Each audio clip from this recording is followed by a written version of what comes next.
social y también quien dirige los grupos de mindfulness a nivel local, la licenciada en psicología Gabriela Iturralde. Muy buenos días, Gabriela, ¿cómo estás? Hola, buen día, ¿cómo están? Bueno, aclarar que no soy psicóloga social, primero. No, es psicóloga, licenciada en psicología. Claro, porque La social era la otra. bueno, en fin, más que nada Las dos carreras son aclarar. distintas. Exactamente, o sea, el ser psicólogo social es un posgrado que podés elegir después que te recibís de psicóloga, y si no, uno puede hacer una carrera terciaria que es de ser operador en psicología social, que es de menos años, pero es directamente estudiar operador en psicología social. Es operador. Pero por ahí tengo que aclararlo porque si no, digamos, hay una confusión, ¿viste? Como el ingeniero y el maestro mayor de Claro. obra, digamos. Hay una diferencia de título ahí. Hay una diferencia. ¿Cómo andas, Gaby? Bien, bien, ¿cómo están por ahí? Muy bien, preparándonos y adaptándonos a este nuevo frío que vino a nuestro sector, ¿no? Este equinoccio de otoño que ya llegó para quedarse, ya vienen los fríos y también de repente se empiezan a abrir un poquito las salidas y las actividades en la sociedad, lo cual también saca un poco el estrés para aquellos sectores que no podían trabajar, ¿no? Sí, bueno, justamente vos estás hablando conmigo que como psicóloga independiente a nosotros no nos abrieron, cosa que nos han dejado un poquito en costado, ¿no? Lamentablemente nosotros trabajamos en salud, deberíamos haber tenido prioridad y todavía no tenemos permitido el trabajo en consultorio, cosa que ha quedado, es como un doble discurso, ¿no? Porque se puede por ahí ir al esteticista, también se puede ir al médico, se puede, empiezan las peluquerías y nosotros no ha venido el permiso del gobernador. Todavía no. Gabriela, Sí, Beto. Gabriela, ¿cómo está? Beto, ¿usted qué habla? Hola Beto, ¿cómo está? Buen día. Buen día, ¿qué tal? ¿Cómo vas? ¿Ustedes presentaron protocolo? Sí, sí, nosotros presentamos la carta de pedido con protocolo, entendiendo que eso tiene una jerarquía, uno se lo presenta al intendente de su municipio y el intendente lo tiene que elevar a gobernación, y de eso hace más o menos 10 días. Y si bien el intendente el fin de semana pasado, cuando anunció algunas actividades que se abrían, dijo que los psicólogos íbamos a estar habilitados, esa respuesta de gobernador no llegó.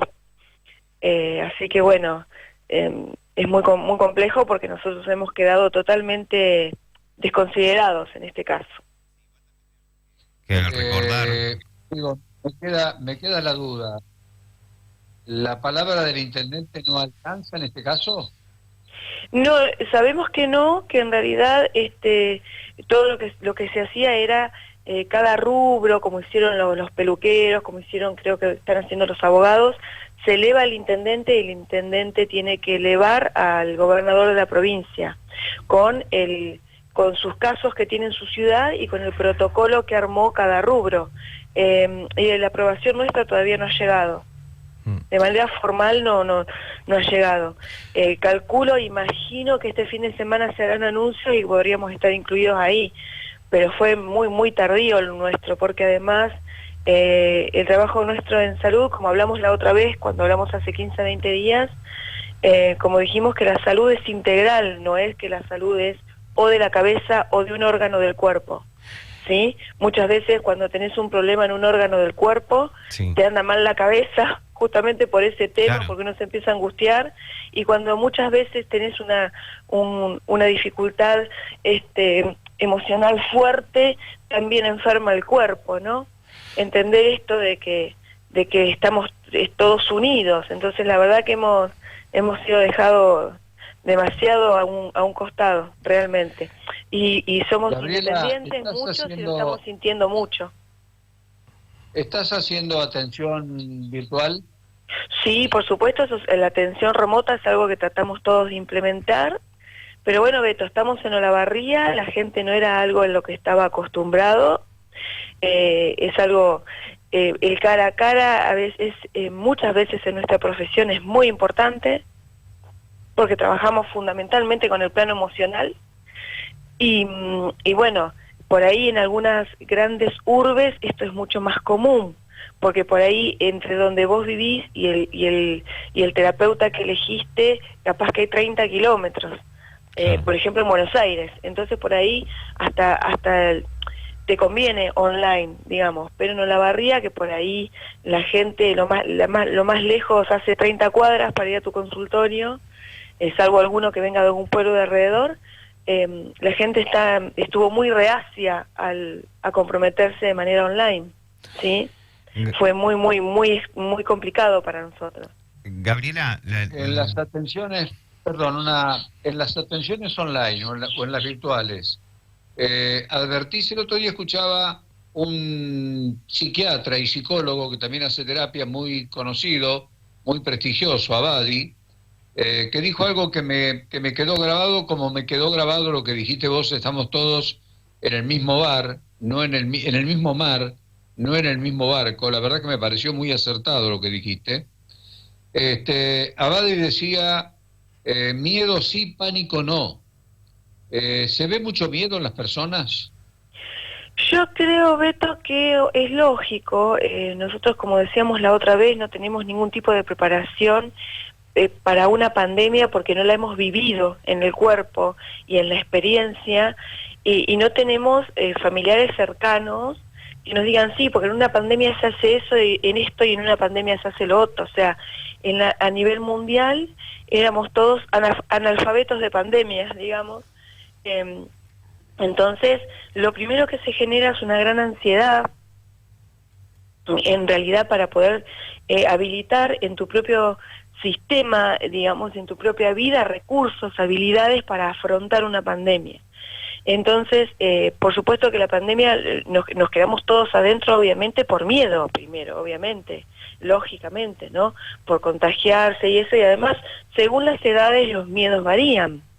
Tenemos gente, el adulto mayor o gente de más de 65 años, que tiene mucho más miedo que alguien de 20 o de 30, porque sabe que ha estado en esta pandemia, no ha sido elegido como el blanco más vulnerable, ¿sí? Y tenemos gente de 20 o de 30 con otro tipo de antecedentes que también lo incluye en un grupo vulnerable, por ejemplo, alguien asmático, alguien con comorbilidad con otras enfermedades, diabéticos o cardíacos, que tienen el mismo miedo que una persona de 70 o más.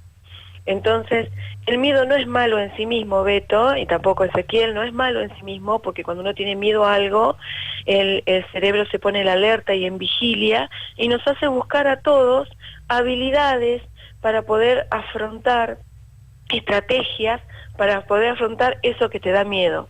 En cambio, el pánico, como lo nombraron recién, tiene un gran efecto paralizador, ¿sí? El pánico es como mucho más que el miedo, mucho más grande que el miedo, mucho más extenso, y prácticamente no te deja para mover para ningún lado, ¿no? Y bueno, las personas que pueden ser más panicosas de base, en su personalidad, les puede llegar a costar mucho más salir y confiar en que están cuidados cuando salen, si toman condiciones de bioseguridad, y que están cuidados en un supermercado, y que pueden venir y lavarse las manos y quitarse la ropa y estar protegidos. Les va a costar un poco más, sí, la verdad que sí. No, también la verdad que no lo sabía. El pánico fue algo nuevo de hace 20 años, 25 años, cuando empezaron a conocerse estados de pánico. De hecho, hay grupos en la ciudad de Buenos Aires que atienden, no sé si en Olavarría los hay, pero en Buenos Aires hay grupos que entre ellos, como Alcohólicos Anónimos, tratan el tema del pánico. Y la verdad que ayer escuchaba que el pánico es un estado exasperante de angustia, ¿no? Claro, el problema del ataque de pánico es que aparece por algún tipo de miedo, ¿sí?, a algo, y es un estímulo concreto. Le tengo miedo, no sé, al coronavirus, o le tengo miedo a quedarme totalmente por fuera, no sé, tengo miedo a perder todo tipo de ingresos porque bueno, no sé, porque soy independiente, porque no voy a poder pagar las cuentas, y aparece como un miedo, un estímulo real, y lo que pasa es que genera una gran cantidad de sintomatología física en el momento que toma un ataque de pánico, ¿sí? a la persona le falta el aire rápidamente, tiene palpitaciones muy fuertes, puede tener sudoración, entumecimiento muscular, puede durar un tiempo que varía de una persona a otra. Entonces la persona todo el tiempo en ese momento está teniendo pensamientos catastróficos de esos síntomas físicos, ¿sí? Puede sentir que se está infartando, puede sentir que se está muriendo y fundamentalmente siente que no va a poder ser ayudado. Esto es toda una sintomatología que aparece que no mata a nadie de manera literal, pero las sensaciones son catastróficas, como decíamos recién. Entonces después a las personas les queda ya no un miedo a un estímulo real, que puede ser, me generó un ataque de pánico una vez que me rocé con un auto en la ruta y fui a parar a la banquina, no me pasó nada, pero después cada vez que tengo que subirme a un auto tengo un ataque de pánico. Te dan cuenta que el estímulo cambió totalmente, capaz que se tiene que subir a un auto para hacer 10 cuadras en Olavarría porque hace frío e ir a hacer un control médico, supongamos, claro, o ir a hacer compras. Entonces después el auto en sí quedó asociado a ese evento traumático real que hubo en otro momento y las personas empiezan a generar automáticamente esta sintomatología física que les describí recién. Entonces esto se llama después miedo al miedo. Es tan grande y tan extremo, como dijiste Beto recién, que después yo tengo miedo a tener un ataque de pánico. Se transformó en un miedo a tener miedo, ¿sí? Y puede empezar a generalizarse en una gran cantidad de situaciones. Ya después tengo miedo a ir al supermercado, tengo miedo a estar en lugares abiertos, tengo miedo a subirme a un auto, tengo miedo a tomar un colectivo, ¿sí? Y bueno, por eso necesita tratamiento, a veces necesita tratamiento inclusive combinado, que es el tratamiento que nosotros decimos que es con terapia y con medicación. Entonces muchas personas con pánico están con psicólogo y con psiquiatra. Mi pregunta tiene que ver con respecto a que la otra vez hablamos un poquito, ¿no?, de lo que tiene que ver de los valores que nos ponemos como individuos, ¿no?, y los momentos de esta estima y este trabajo introspectivo que realizamos en contexto de cuarentena, porque perdemos, digamos, relaciones sociales. Y los estadios de ánimo, como vos recién estabas contando, son muy cambiantes. Y por un lado, o nos ponemos muy emocionales, muy demostrativos, o nos llenamos de miedo. En lo que es tu carrera, como vos estabas contando al principio, ahora te tenés que ayornar, ¿no?, digamos, a lo que es trabajar a través de Skype, a través de Zoom, a través de WhatsApp, y creo que se pierde lo esencial, ¿no?, que un psicólogo o una psicóloga tiene en su gabinete, en su consultorio, que es el poder mirar al paciente, porque vos dijiste, nosotros trabajamos con las emociones de la persona. ¿Cómo está haciendo con las nuevas plataformas virtuales este tipo de trabajo, Gaby? Yo por un lado, Ezequiel, por un lado uno se pone a pensar si esto nos hubiese pasado en la década del 80, no hubiésemos tenido ninguna posibilidad de trabajar con ningún paciente. Entonces el beneficio que por ahí tienen las plataformas digitales es que no nos han dejado, no hemos, digamos, hemos podido acompañar a los pacientes y no dejarlos solos, igualmente a aquellos que aceptaron las plataformas digitales, ¿sí?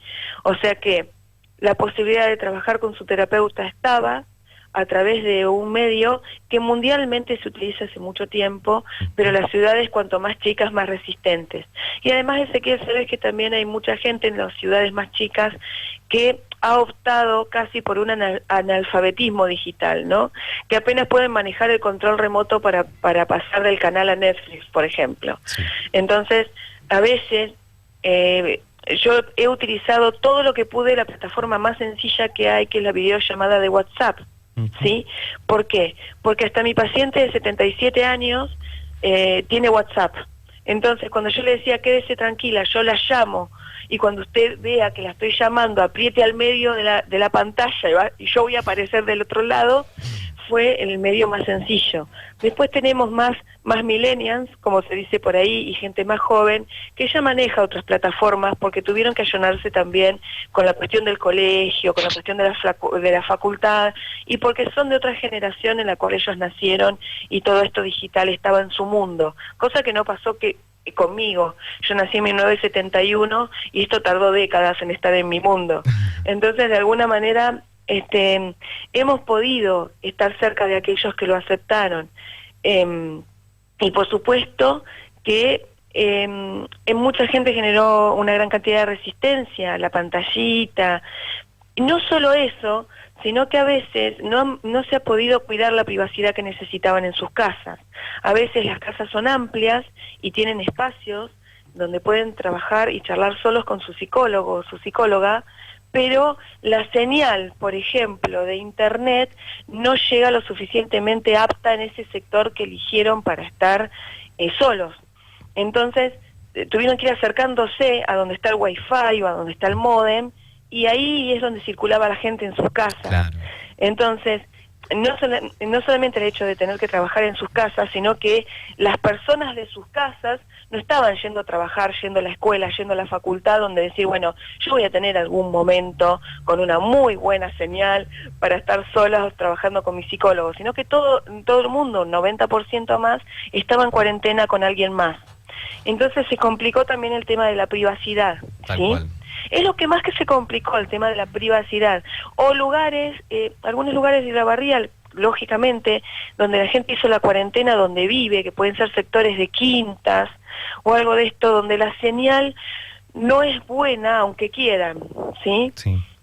Porque no dan las antenas en Olavarría, no sé cómo es el sistema, y por más que quieran no es buena. Entonces se paraban en un sector del patio y no podíamos conversar, y en la casa tampoco, y cerca del portón tampoco. Bueno, esto es lo que más se ha complicado mucho, además de que sabemos que el soporte mundial de internet colapsó, porque estaban en el planeta todo el mundo conectado al mismo tiempo, para trabajar, para vincularse con otros.